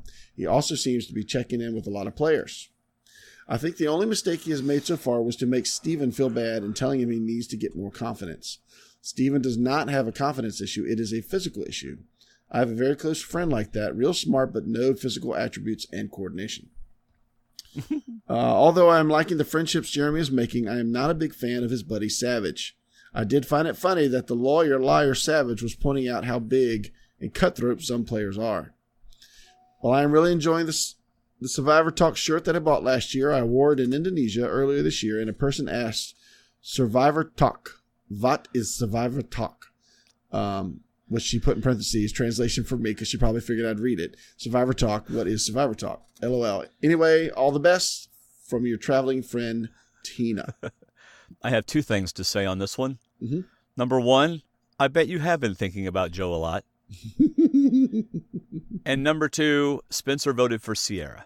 Yes. Spencer was on that side of the split vote. Right, so even if they had him, that would not have messed up the vote, because they needed him to be a Tasha vote to throw off that. I mean, to be a Cass vote to throw off that vote to make it go against Tasha. So, I mean, he would have had to get somebody to switch votes with him, but either way. Well, the whole idea was to get Joe and Spencer to vote for Tasha, and then Wentworth would have voted for Tasha. Well, no, they would have had the numbers. They didn't need Joe. All they needed was Spencer to get the 5, and then because that would have taken away 1 vote against Cass, but he wasn't voting for Cass; he was voting for Sierra, according to whoever told him who to vote for. So that kind of screwed up that. But I think how can Joe survive? He takes advantage of those people sitting over there that voted for Tasha. That's how Joe survives. All right, next we have Tony S. from somewhere. Hey guys, long-time listener, first-time commenter. I think Chaos Cass made 2 rather large mistakes in her gameplay last night. The first was targeting Tasha rather than Savage. The 2 votes up for grabs were Spencer and Joe. I won't say that Spencer would never vote against Tasha because I don't think we even saw them interact last night. But asking him to vote out Tasha was always going to be a tougher sale than getting him to target the guy who tried to blindside him at the last tribal council. If she could have pulled in Spencer early with an easy sell, I think that Joe would follow him over, especially considering that he had a Final 5 deal with that group already. The second mistake Cass made, well, part of the reason why I think Joe went with that group is because just like Jeremy wants to hide behind alpha males, Joe wants to hide behind alpha males. Mm-hmm. So the second mistake Cass made was going into chaos mode in front of everybody, trying to throw shade on Tasha. I'm not saying that she didn't have to do anything drastic because clearly she was in trouble, but by stirring up trouble by publicly calling out somebody who was never going to be a viable merge target, she intensified an already present target and made it easier for her allies to turn their backs on her. It wasn't too long after she did that when Keith did his Keith thing and Jeremy went and asked Jeremy who he needed to vote for.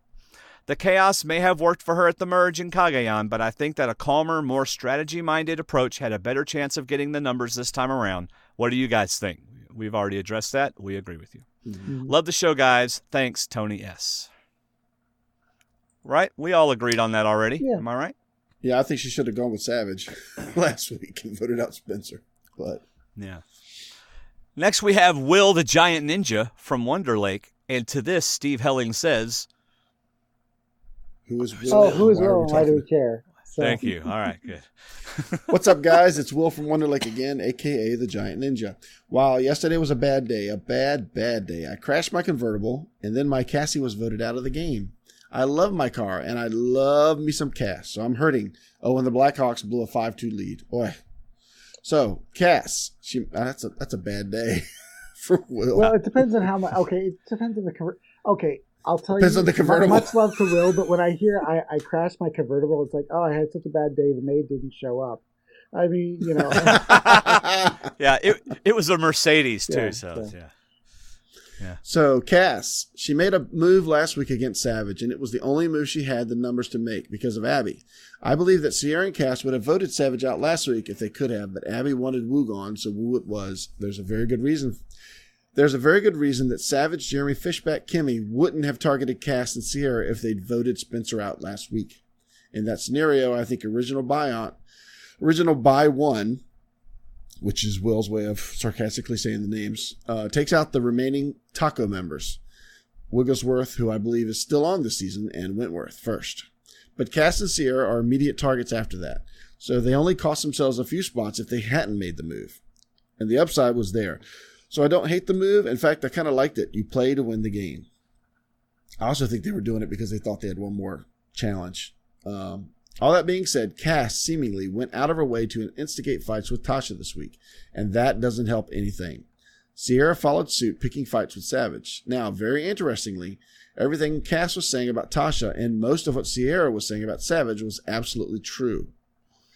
But the way it was presented was terrible. Poor social maneuvering and very poor strategy. If you want to throw Tasha under the bus, do it in private with 1 or 2 players at a time, not in front of everyone. Same thing with Savage. Talk to 1 or 2 people. Don't just sling mud in front of everyone.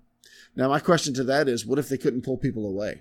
What if that group was tight enough to say, don't walk away with Cass, don't walk away with Sierra, we'll just leave them where they are and vote them out? Might not have had a choice. So where does the game go from here? I don't know. Well, that's a good answer. I hope it's not predictable. I hope that sides continue to shift. I love Jeremy, Spencer, Fishback, and Wentworth. It would be great to see the 4 of them get together and pull in another vote or 2, Sierra, Keith, Kimmy, and run the game. But I don't see that happening. If Jeremy was going to go against Savage, it had to be at the merge. At this point, Jeremy and Savage are linked, and they've got Kimmy and Wigglesworth. And they've got Fishback, but they don't trust him. That's a fairly solid 5. With Keith and Wentworth very willing to work with the majority. So I think we're going to see everyone else get voted out in the next several episodes. Steve, do you have anything to say about that? Well, I do. I noticed. Okay. Well, what was the last sentence that she just said? Something like, I think we're going to see people getting voted out. He thinks that Jeremy, Wigglesworth, Savage, and Kimmy, and then Kelly, Wentworth, and Fishback will go with them because of the numbers, and they'll just vote out the rest. Well, maybe.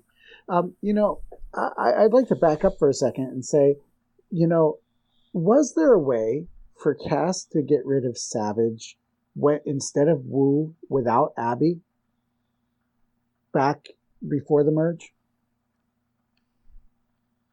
Well, there was 7 of them, right? Yeah. So wait, if Cass, okay, here's what could have happened. So Abby votes for Wu, Cass, Kelly, or Cass, Sierra, and Spencer vote for Savage. Savage, Wu, and Kelly vote for Spencer. It goes to a revote. No. That's risky with Abby. Yeah, you would have had to pull Kelly over. The bottom line is, and woulda, coulda, shoulda. I think that Cass, sealed her fate the last, before the merge. I don't have a problem in some ways with her and Tasha's problems because they were greater than what we saw on TV. And so it's very easy for us to say, oh, she shouldn't have done it. Well, things got ugly. So I get why that happened. I just think that strategically, maybe she made the wrong move a week ago. So. Yeah, I agree. And I think you're right about Abby being the stickler there because Savage might have been more considerate to Abby than Wu, obviously, because Wu voted for her.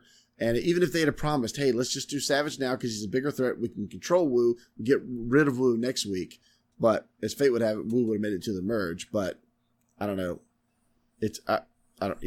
Hindsight's always better anyway. Oh well. Yep, there are still 2 big continuing storylines that we need to see a payoff from. 1, Tasha needs to backstab someone and ask for forgiveness later. Though that could be her backstabbing Cass. I just doubt it since she stabbed Cass in the front.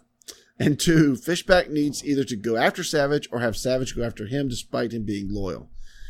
They could pay off together with Tasha and Fishback working together to get rid of Savage. But I had him as a merge boot, so maybe I'm seeing what I want to see. I don't think Tasha goes after Savage. I think they're closer than we think, especially with Jeremy in between. I think that's a tight trio right there. I think Fishback needs to make his move very soon if he's going to make one. I have a question for D&D. Who was Sierra talking to? Who needs to play to win? Or more specifically, who's not playing to win? Keith, Wigglesworth, Kimmy, who else? Jeremy and Savage are playing to win. Is she suggesting that Steven isn't because he's aligned with the alpha males who he likely won't beat at the end? Joe isn't really playing to win, Joe isn't really playing to win. That is what he said. But he doesn't seem to be really playing at all since he's only been to 1 tribal council. Well, I don't think that qualifies as not playing to win. Yeah, I think Joe's playing to win. But we discussed this as well. I think Sierra was trying to offer herself up for a flip, for a blind side. I don't think she's necessarily calling people out for not doing anything, unless she looks right at Wigglesworth. But even according to the great Steve Helling and Dwayne Stroud, Wigglesworth is playing a very serious game. So we'll leave it at that. She is. Yes. I mean, I'll say this. It's how she plays the game this season. I will say it and I'll stop. I get so frustrated when people are like, oh, she's out here and she's not playing the game. It's like, well, yes, she is. She's not playing a flashy game, or she's not playing the game that you want her to play. But don't say she's not playing the game. She's out there. She's casting votes. She's presumably thinking about who she's going to cast the votes for. And, we get that every season. They're like, oh, that person's not playing the game. Well, yes, they are. They're playing everybody who's out there playing the game. It's a good thing you're 13 hours away. No. So even Shamar was, okay, anyway. Next, let's see. I have a question. I'm not saying that they're playing great games or phenomenal games, but they're playing the game. Don't say that they're not playing the game. I didn't say she wasn't playing. I'm saying she's playing a game to this point that doesn't deserve to win compared to other games. In my opinion, what she's done so far does not equate a resume that should garner a ton of votes at the end. That's all I'm saying. And we will agree to disagree. We'll see what happens. So anyway, okay, let me move on. I'm almost finished with Will's feedback. We're still on Will? Yeah. Yes. Sierra thought that she had a solid 5 with Cass. Don't care.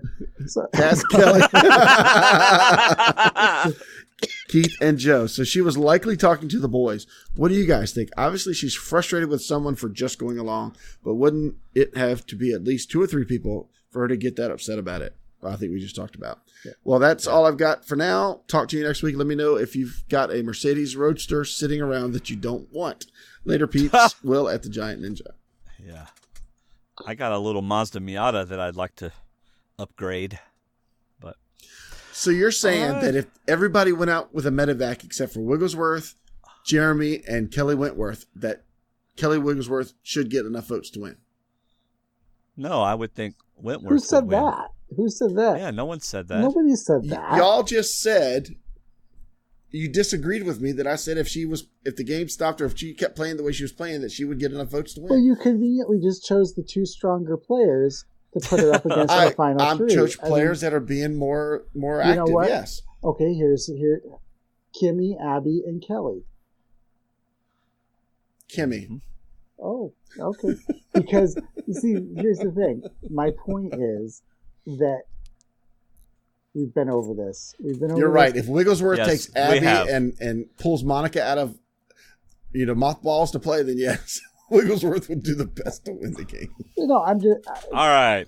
Anyway, but you're right. Wigglesworth is not making enemies. I will agree with you on that one. Yes, and that is a big part of this. So I'm not saying she's playing a phenomenal game. All I'm saying is that she is playing the game, and it's a disservice to her and to the game to say that she's not. Agreed. But you're putting words. I didn't say she wasn't playing. Anyway, we've losing listeners. I think you did. I'm gonna cuss you out like Savage, and then I'm gonna smile at the end sheepishly. Well, I need to go back and listen to what I said. So anyway. All right. This is from Alexandra in Australia. Goes by Alex. Hi, guys. Can I leave feedback this late? Oh, sorry. I shouldn't have read that part. David, you're supposed to cut that part out. See, I was so upset after seeing Cass go home and so frustrated with Tasha. She appears to be holding a grudge because Cass played her own game 2 seasons ago. Well, okay, if you want to bring up Kage-on, I distinctly remember Tasha not having Cass's back when she was being bullied by Sarah, and later that episode, Cass rightly and very entertainingly flipping, although I'm sure others viewed it differently. I'm glad to say I still like Spencer because he didn't want to vote for Cass. I did also like Sierra's speech at Tribal. There are several players playing for 6th, 7th, 8th, etc. I'm hoping Kelly Wentworth will find a way to stick around, maybe searching for a second idol. Cheers, Alex in Australia. Way to go, Alex. First feedback you've ever sent us, and we want more. That was great. No, it's not. That's why she corrected and let you know that she's the female. Alex, I thought she sent before. I don't know. I thought it was the first one, but I could be wrong. Oh. All right. Next we have Mikko. We have what? 3 more. Mikko. Go ahead, David. Hey guys, he's going to skip the challenge this week because he's not feeling good and he's got an early day at work tomorrow. But he did leave feedback. I love the episode though, even though I wasn't a huge fan of the outcome. All I hope is that Sierra won't be the next one out. I'm kind of getting sick of all those alpha males, honestly. Especially Savage is starting to seriously overstay his welcome on my screen. It's like the edit keeps pointing out all these less than positive attributes of his, but yet he keeps on surviving. I don't think he has a chance in bleep of winning, though, but I hope he won't be a Jeremy enabler either. Not that I have a huge problem with Jeremy, but I think that him winning would be kind of a boring outcome at this point. Out of everyone else, I think that Tasha's stock, as far as winning the game, went down the most. I don't think the way she was portrayed was flattering at all. I think that we saw glimpses of what is lacking in her social game. If you're not playing her game, you're not really playing, according to her. And the fact that Cass is on the jury is bound to hurt her chances. I think that what we saw at the end on Tasha's face was almost like a mix of shock and fear when she learned that Cass would be the Queen of Ponderosa, as she dubbed herself. Another thought, the episode didn't fail to remind us once again of Kelly's idol. Is this the most frequently featured idol ever? I don't think it's usual for the edit to keep mentioning the fact that someone holds an idol in more than every other episode, which leads me to believe that there's no way she's wasting it. I hope I'm right, because at this point she's my best hope of having a satisfying winner. I'm not too confident for Steven, and I'm sticking to my assessment from last week that Sierra won't win, but she will make her family proud before going out. Which makes me believe that she won't go out before at least some of the alpha males. I really hope I'm right. My satisfaction of this season depends on it. I love Sierra's pitch at Tribal Council. I felt like it made a lot of sense, and unlike some people, I didn't feel like she was promoting herself too much of a huge gamer. She was merely pointing out that not everyone can win, and people who aren't winning have to do something about it. This combined with her stray vote for Andrew, I'm hoping it will pay off in the future. I also love the idea behind Sierra throwing Savage under the bus in front of Jeremy and company. But please do that in a private conversation with 3 to 4 people and not in front of everyone. And yeah, choose Steven as your target and not Jeremy.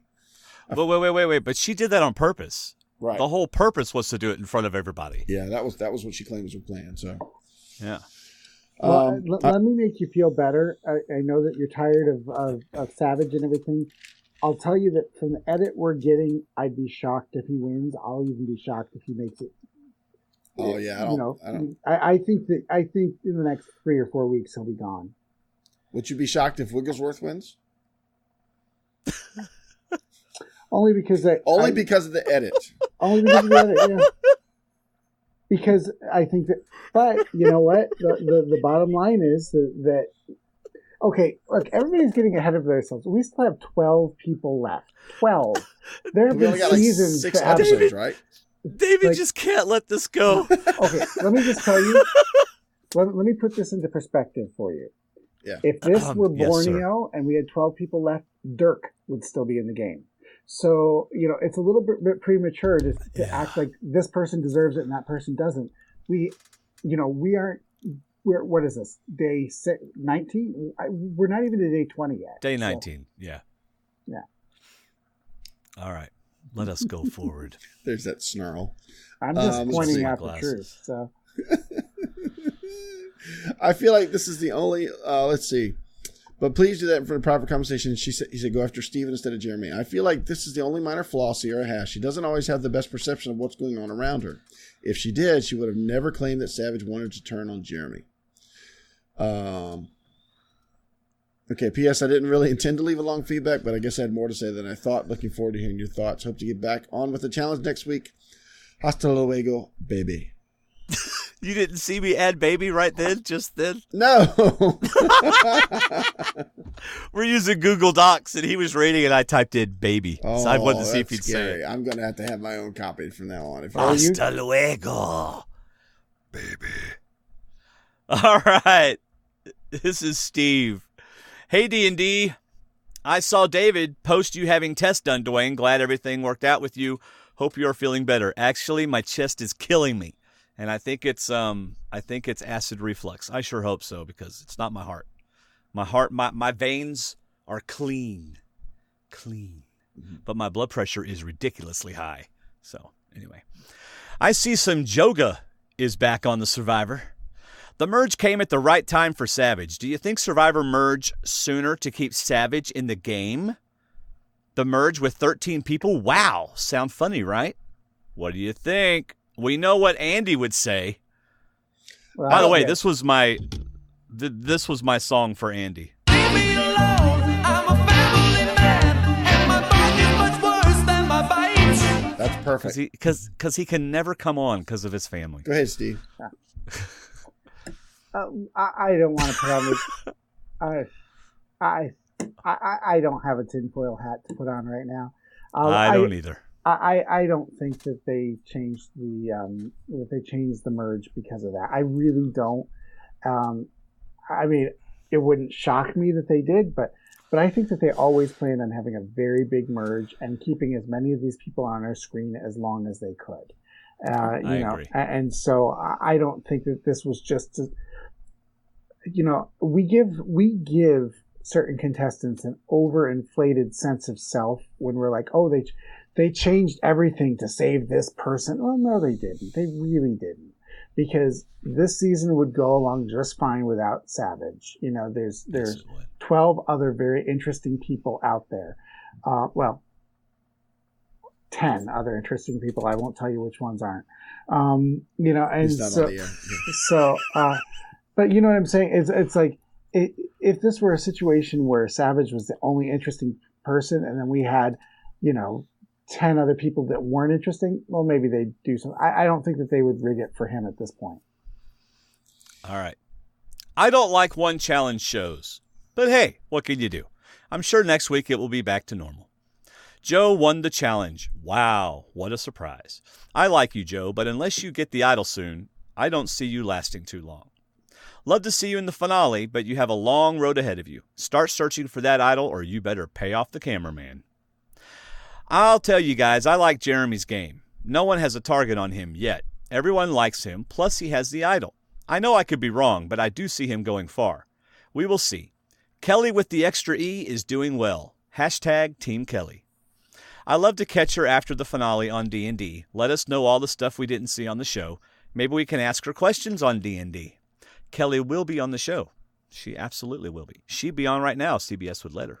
So, Abby didn't talk much this show, or was it CBS editing? Probably a combination. We haven't seen much of Abby the last 2 episodes, by the way. Well, it's not Keep like up she the great- suddenly went mute. Of course she, Right. you know, I'm sure Right. she's still talking. It's the They're just edit. not showing. Yeah, she talked about Yeah. the vultures. There's Yeah. things that fly around. Yeah. Yeah. Keep up the great podcast, Steve, New York graphic artist.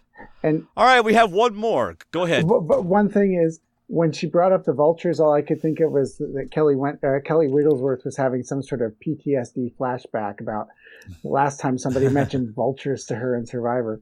So anyway, go ahead. Yes. All right, David has the last one, Jeffrey Johnson. Jeffrey Johnson. Go ahead, David. Sierra made some bad moves early in this episode, I think. Calling out Savage in front of everyone was terrible. But upon rewatch, I like Sierra's move at Tribal. She knew Cass was going, so she made a plea for next week. She tried to stir the pot in that opposing alliance by saying that the 6, 7, 8, 9 people have got to make a move. It was brilliant, actually. Takes the focus off herself, and judging by the previews, it may work. Do you all think next week Sierra is an obvious boot as it seemed at the end of the episode, or can she save herself and make it further? I think in any other season she might be an obvious boot, but I think in this season she has a good chance of stirring some pot or getting somebody to make a flip to make a big move. That's what I think. On another note, agree. Thank you. Play some music there. Okay. On another note, Wentworth looks like she has lost a lot of weight. She looked pretty gaunt. What? I'm rooting for her and Jeremy, so I hope she can make the distance. Her story took a hit this week with seeming to be with Cass, Sierra, Abby. Is she really not in with the Bayon Alliance? Bayon Alliance. Is she in trouble? Also, you should all do a prediction podcast. Your recaps are great. I'd love to see what you all thought of the players' chances for the coming week and what's going to happen. Dude, I do a prediction driving Dwayne's, and they're wrong every week. You don't want... No. You don't want my predictions. I think Kelly's vote at the end was her way of staying with the Alliance, if anything. I don't know. I mean, it did edit her to show that she was with the other group, but at the same time... Well, she was. Yeah. Yeah, she said on Twitter and all over the place that she did not want to vote for Cass. Yeah. She and Cass were very close, but she had to think of herself in the future game. Well, they're D&D friends, so yeah, she didn't want to vote for her. Yeah. So there you go. All right, ladies and gentlemen, it is time for... You write them. We read them. iTunes Reviews. iTunes Reviews, my friends. It's a great way to get us noticed on iTunes. We don't have any this week, so get over there and write some. You have a song and everything, and then you don't have anything to show for it. So. Go over on iTunes and leave us a review. You can go to our website, scroll down, click on the graphic. iTunes Reviews. You write them. We read them. iTunes Reviews. Oh, man. No Miko's challenge this week, which is unfortunate because I would have had Steve helping me, and that would have been awesome. Well, Steve needs to go to bed, so... Yes, yeah, we are saying goodnight. You want us to go ahead and say goodnight to you, Steve? Say goodnight to me, and you guys finish it up. But thank you for having me on. I had a great time. All right, see you later, Steve. See you, Steve. Bye, everyone. So the D&D Survivor Challenge, Steve and I are probably ahead, but we do not have the official points yet because Cass blew the roof off of confessionals, I think. And so... I think it would have been a lot closer if she hadn't kept talking. Because she talked through the whole episode. Yeah, so we'll have the website updated probably tomorrow sometime whenever I get the results. And Andy will get it done on the Facebook group. So, again, whenever you're on the Facebook group, be sure to thank Shayna for taking the time to count up all those points from all those different possibilities of having points. Thank you for tuning in.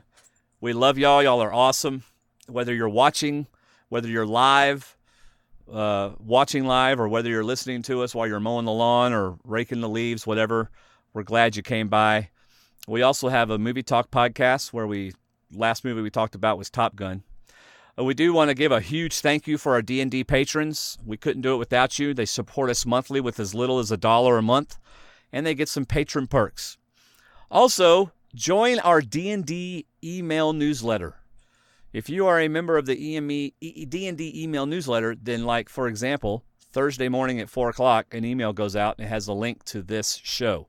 So you don't have to go searching for it. It's right there. It'll take you right to it. So that's always good. And you can follow us on Twitter at Survivor_talk. Join the Facebook group, stwdd.com/Facebook. And remember to check out our website. We have 4 D&D bloggers, Brian, Katya, Shayna, and Alex. So check them out. So, David, it was fun tonight. It was fun. I made you laugh. That was good. We had our little moments, which we have most during the day as well. So, yes, it was interesting a couple times there. But anyway, so yeah, good job. Good show tonight. It was a lot of fun. Thank you so much. Look for Dwayne's driving predictions on Monday or Tuesday, probably Tuesday. I already know who I'm picking. I already know. So you should do them because it lets people know who not to pick in their pools. I know. Fantasy challenges. I know. But then you do your own prediction, which doesn't show up on YouTube. It's only on our Facebook group, David's, and his is like so well thought out, and he gets them right. I've gotten lucky just twice out of 7. But it's not lucky. See, like I'm like, I have no idea who's going home, and you're like, based on the edit, according to the 5 minutes and 45 seconds that she was on the show. I don't have my pick for next week yet. I'm still pondering. Yes. Between a few. All right. What would you do if I picked? Because I always pick first. I will not pick who you pick. Okay. All right. Not for the reason that you picked him, but because I would just pick a different person. Yeah. Here we go. Rusty Goodwood says, Survivor Talk, Steve Helling, Cass Ponderosa video is great. Looks like she will get a great tone for the rest of the jury. My friends, I'm thinking all that calm, collected Cass we've been watching for 18 days, that's about to change. Well, yeah, because Cass is at peace right now at Ponderosa because she's by herself. Oh, and now she's like, I'm going to cause heck. She's going to have days to prepare for these people, and she's just going to say, man, come on in. Let's talk. Okay, I don't know what to think about this, but she even like didn't shave her armpits. so that during tribal she can just relax, go like this. She's going to wear a tank top. I mean, what is she thinking? I'm not sure. I'm sure she'll adjust her glasses often. So we'll see. She just might. All right, y'all. Hey, if you ordered shirts, you might already have them. Because I know I'll be mailing out all those that got ordered and brought here. And like this week. So, all right, David. That's all I got. You got anything else? I'm good. All right. See you, everybody. See ya.